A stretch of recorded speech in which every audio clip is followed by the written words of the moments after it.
السلام علیکم ورحمت الله وبرکاتو. هیله ده چې روغ او جوړ به وئ او د صحت کلي به په تن وي.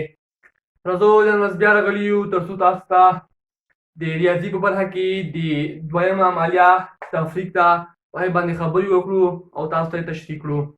راځو درس باندې خبرې کوو. لومړی راځو تفریق عملیې ته. تفریق عملیه تعریفوو او ورباندې خبرې کوو. دوهمه عملیه ده. تېر درس کې مو د جمع عملیه ویلې وه او قوانین مو هم ویلي وو. اوس راځو تفریق عملیې ته. تعریفوو یې. تفریق په لغت کې کمولو یا فرق پیدا کولو ته وایي. تفریق په لغت کې کمولو یا فرق پیدا کولو ته ویل کېږي او په اصطلاح کې د همجنسو شیانو ترمنځ فرق پیدا کولو ته تفریق وایي. او په اصطلاح کې د همجنسو عددونو ترمنځ فرق پیدا کول د تفریق ویل کېږي. یعنی لغت ترمنځ څه شوه؟ تفریق په لغت کې کمول یا د وشي ترمنځ فرق پیدا کولو ته ویل کېږي او په اصطلاح کې د دوه همجنسو عددونو ترمنځ او په اصطلاح کې د همجنسو شیانو ترمنځ فرق پیدا کول د تفریق وایي. او کوم شیان چې دي هغه باید همجنس وي. د دوه همجنسو شیانو ترمنځ باید موږ فرق پیدا کړو چې دې ته تفریق ویل کېږي. دا د تفریق عمومي شکل دی. لومړنی A چې ته موږ دا ډول ولیکو چې A منفي B C. دلته A ته مفروق منه ویل کېږي. مفروق منه یعنې له دې څخه تفریق کېږي. مفروق تفریق کېږي منه د ده څخه. دې ته بیا وایي د دویم لاندې غذا دې ته مفروق ویل کېږي. منفي کېدونکی مفروق. دویم ته مفروق ویل کېږي. دې ته بیا د سی چې ده دې ته د تفریق حاصل ویل کېږي. د تفریق حاصل دې ته د تفریق حاصل ویل کېږي. دا خو د مساوات علامه د بل ته کېږي. دا د مساوات علامه ده. په دې کې په عمودي کې منفي کې دا کرښه چې ده دې ته د مساوات علامه ویل کېږي. دې کرښې ته دا کرښه وینئ د مساوات علامه ویل کېږي. دا د منفي علامه ده. دا عمومي شکل ده. دلته مې اوس مثالونه راخیستي دي. انشاءالله دلته به مثالونه د دې مثالونه هم پاتې دي او د منفي مثالونه هم پاتې دي. دا به انشاءالله په یوه ورځ ټول حلولو ته په یوازې مونږ یو څو مثالونه راخیستي په هغې باندې خبرې کوو. 5 مفروق منه ده. 2 مفروق ده. دا د منفي علامه ده. دا د مساوات علامه ده. اوس یې منفي کوو. هر وخت به یویز له یویز څخه منفي کوئ. لسیز به له لسیز څخه منفي کوئ. سلیز به له سلیز څخه منفي کوئ. دا ورپسې ځئ. دا خو یو خانیزه منفي ده. دوونه پنځونه چې دوه لاړ شي 3. دا یو سوال ورسان سوال. دا 5 مفروق منه چې ده دوه خانیز ده او لاندې مفروق چې ده د یو خانیز ده. اوس منفي کوو. یویز به د یویز سره منفي کوو. هر وخت به یویز به د یویز سره منفي کوو. اوس 2 منفي 3. 2 منفي 3. اوس دوونه خو 3 نشي تللی. موږ د منفي لپاره یو بل طریق هم کولی شو چې منفي فلوات کمول ته وایي او په اصطلاح کې د لوی عدد څخه د کوچني عدد کمول ته منفي ویل کېږي. دا د تفریق لپاره یو بل حاصل هم دی. د لوی عدد څخه د کوچني عدد کمول ته منفي تفریق ویل کېږي. نو دلته د هغې تعریفو اساس 2 موږ د دوی څخه نشو منفي کولی. د دې لپاره اوس موږ داسې کوو. لاندې څنګ کې یو چې وینئ له دې څخه یو د 2 ته ورکوو. ورجمع کوو نه چې موږ یو چې کله موږ د 2 ته ورکړو دا به 3 شي. دا څنګه نه کوو. په ذهن کې ونیسو. دا ډول لیکو چې دا 12 شو. دا ډول ورجمع کوئ بنا یوازې په څنګ کې ورسره لیکئ. په ورسره لیکئ بنا په ذهن کې به یې نیسئ ورته. اوس 12 شول. 12 نه چې 3 لاړ شي هر کله چې د 12 نه 3 لاړ شي نه کېږي. نه دلته اوس هېڅ هم نه دی پاتې. که تاسو وایئ د یو پاتې دی. یو اوس نه ده پاتې. لکه چې یو مې د 2 ته ورکړی او 2 خو 0 پاتې شول. 0 چې کوم څه معنی لري؟ هېڅ معنی نه لري. ځواب یې څه شو؟ نه شو. اوس بل سوال ته راځو. منفي سوالونه دي.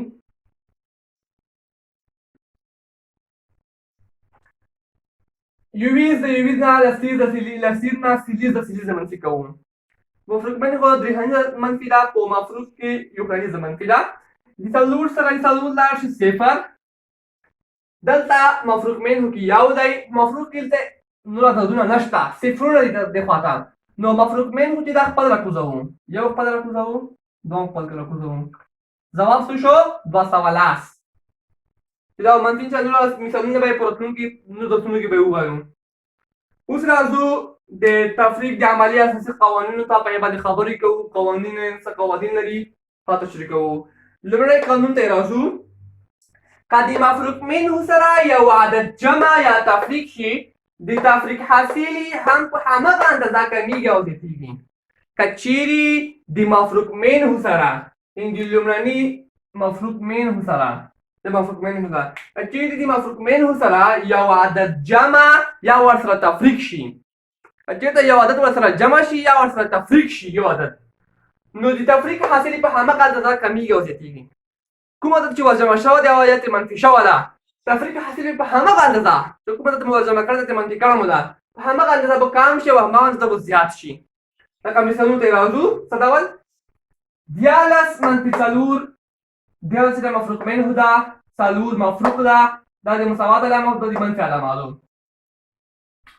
اوس 14 منفي 4 14 نه 4 منفي کوو اوس له درو څخه 4 نشي ځکه چې تعریف مخکې وکړلو چې د لوی عدد کمول څخه د کوچني عدد کمول ته منفي ویل کېږي نو درې کام د 4 زیات دی له درو څخه د یو څخه درو ته یو عدد یو ورکوو کله چې درو څخه د یو څخه درو ته یو ورکړو دا به 14 شي د 14 څخه چې 4 لاړ شي مساوي کېږي نه دلته اوس پاک نه کوي ته مې نه ورکړو نه شول دا عمومي مثال ده لومړنی مثال ده که نه اوس مفروض منه ته موږ اوس یو عدد ورجمع کوو یو عدد ورجمع کوو پایله کې به ګورو چې آیا د پنځو په اندازه هغه کم شوی ده که زیات شوی ده پنځه ورجمع کړي ګورو چې زیات شوی ده که نه زیات شوی د پنځو په اندازه 14 جمع 15 مثلا اول به جمع کوو څلور ترې منفي کوو 14 جمع 15 مساوي کېږي 18 څلور ترې منفي کوو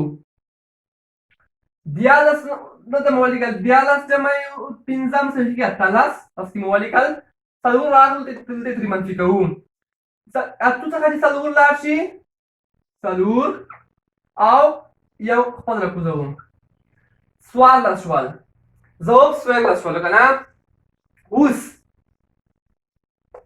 هلته ځواب نه دی لومړنی ځواب نه دی دلته مو چې کله مفروض منه ته 15 ورجمع کړل ځواب یې 14 شولو اوس ته موږ په دوه طریقو معلومولی شو په دې ډول موږ کولی شو چې نه راواخلو نه راواخلو او 15 ورجمع کړو تاسو به وګورئ چې ځواب یې 14 شي لکه چې نه جمع 15 مساوي کېږي 14 نو تاسو ته معلومه شوله چې د 15 په اندازه د تفریق حاصل چې دا زیات شوی دی ځکه چې مفروض منه 15 ورجمع کړی دی یا دا ډول هم معلومولی شئ چې د سویل څخه 15 منفي کوي د سویل څخه چې 15 منفي کړو ځواب یې نه راشي نه نو موږ ته پته ولګېدله چې که چېرته مفروض منه څخه یو عدد جمع کړو حاصل د همغه عدد په اندازه زیاتېږي اوس منفي ته راځو چې که چېرته یو عدد پرې منفي کړو بیا به کوم تغییر په کومه اندازه کمیږي 14 منفي 4 مساوي کېږي نه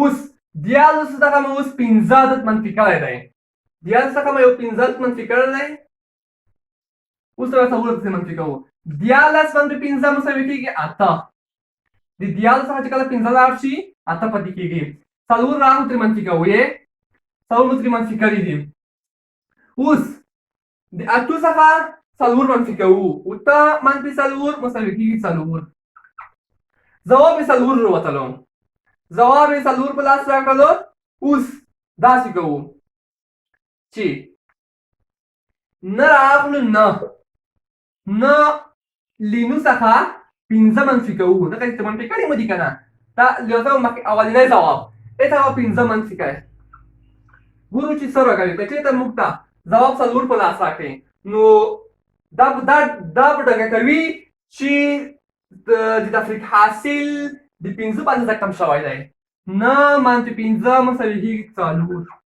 تاسو ولیدل چې ځواب د تفریق حاصل چې دا اولنی تفریق حاصل 9 کله مو چې د مفروض منو څخه 5 منفي کړل نو ځواب یې موږ ته اوس 4 په لاس راکړلو.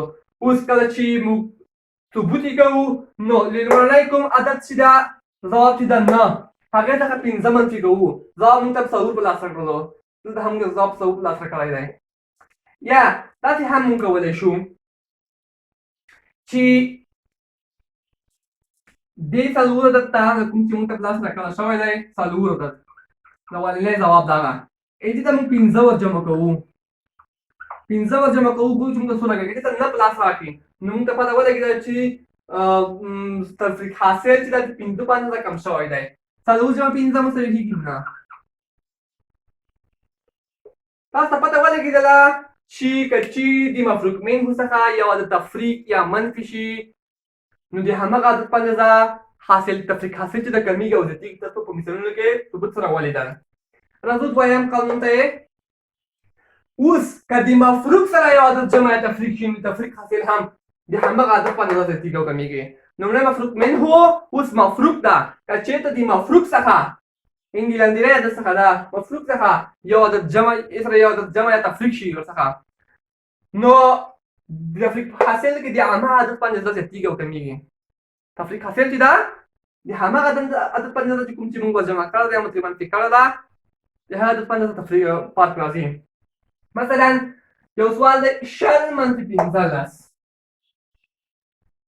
0 منفي 15 سوال دی. صفر څخه 15 تللی نه شي د صفر ته د 2 څخه یو عدد ورکوو دا به لاس شي. لاس نه چې 15 لاړ شي 15.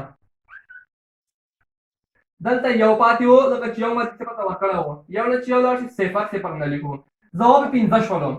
اوس مفروق منه خو مو خپل لیکلی دی. مفروق منه ته مو یو عدد ور جمع کړی دی. مفروق منه په مفروق کې یو فرق کې دی.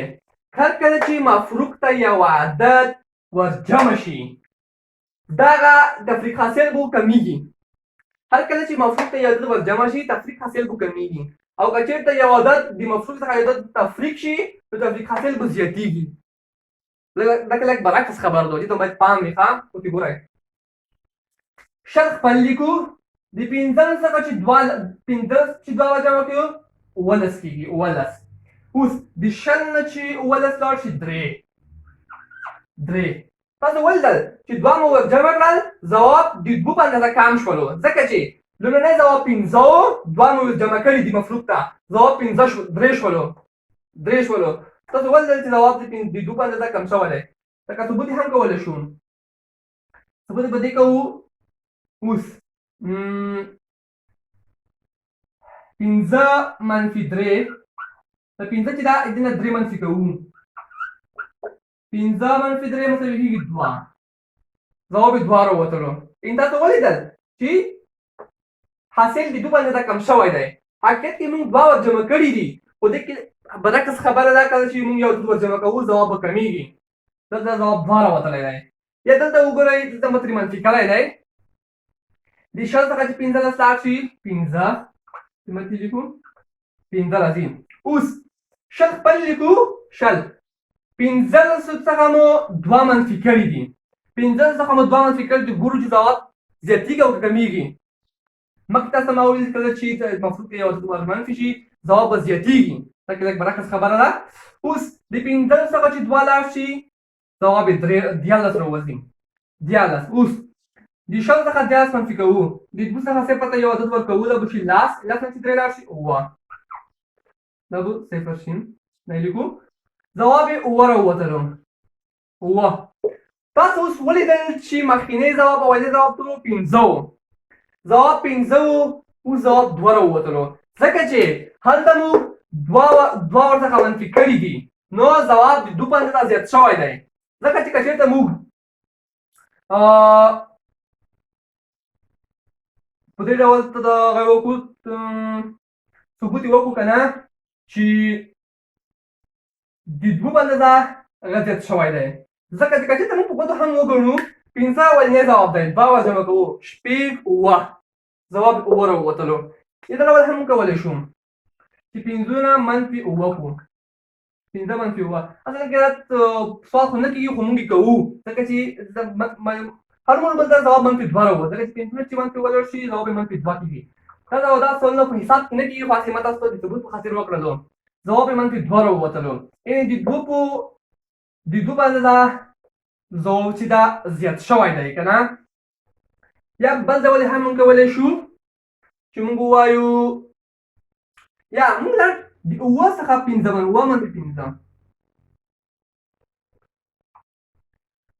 5 چې 5 ډول شي 2 ځواب راوتلو چې ځواب د 2 باندې دا چې زیات شوی دی د 2 باندې زیات شوی دی نو دې ته باید پام وي په مفروض کې مفروض ته چې کله یو عدد ورجمع شي ځواب کمیږي او که چېرته یو عدد ورمنفي شي ورڅخه منفي شي ځواب زیاتېږي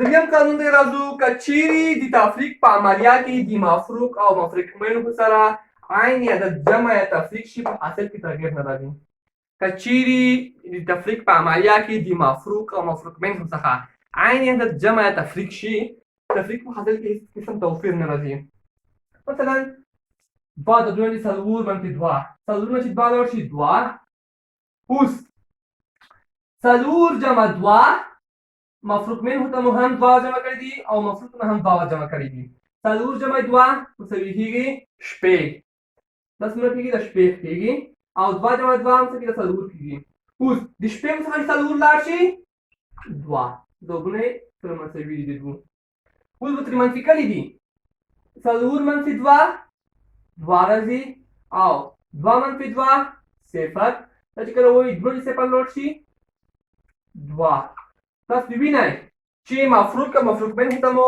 عین عددونه ورجمع کړي منفي کړي دي د ټول ځوابونه یو شان راوتلي دي دلته مفروق منه ته مو 2 جمع کړي دي مفروق نه هم 2 جمع کړي دي دې ځواب څلور جمع 2 شپږ 2 جمع 2 څلور ځواب د شپږ نه څلور دا شي 2 د سره مساوي شول او ځواب سره دلته مفروق منه څخه 2 منفي کړي دي عین دلته 2 ورته منفي کړي دي څلور څخه چې 2 لاړ شي 2 د 2 څخه چې 2 لاړ شي صفر اوس یې منفي کوو د 2 څخه چې صفر لاړ شي 2 نو ټول عددونه چې وروته ځوابونه ټول سره مساوي دي دا بل قانون څلورم قانون ته راځو د عینت عنصر ده د تفریق په عملیه کې د عینت عنصر صفر دی لکه مخکې مو چې وویل د جمع په عملیه کې چې د جمع په عملیه کې د عینت عنصر صفر دی یعنې په عملیه باندې هیڅ قسم تغییر نه غورځوي اثر نه غورځوي دلته په منفي کې هم په تفریق عملیه کې هم د عینت عنصر صفر دی دلته د عینت یا خنثی عنصر صفر دی چې په عملیه باندې هیڅ قسم تاثیر نه غورځوي نه عملیه زیاتوي نه عملیه کموي څلور منفي صفر څلور منفي صفر لوړ شي څلور باندې هیڅ قسم تغییر اثر نه غورځولو نه یې کم کړو نه یې زیات کړو هماغه څلور شول 12 منفي صفر مو لیکل دی 2 منفي صفر لاړ شي 2 یو خپل هماغه 12 راغلل چې دا و په منفي کې د عینت عنصر دا و د نن ورځې زموږ درس چې ما تاسو ته وړاندې کړلو د تفریق تعریف او د تفریق عملي قوانینو او مثالونه چې د جمع مثالونه هم پاتې دي او تفریق مثالونه هم پاتې دي ان شاء الله په راتلونکي درس کې ټول تاسو ته هر قسم مثالونه پکې حل کوم او دا د نن ورځې درس نو زموږ ته اجازه راکړئ د خدای په امان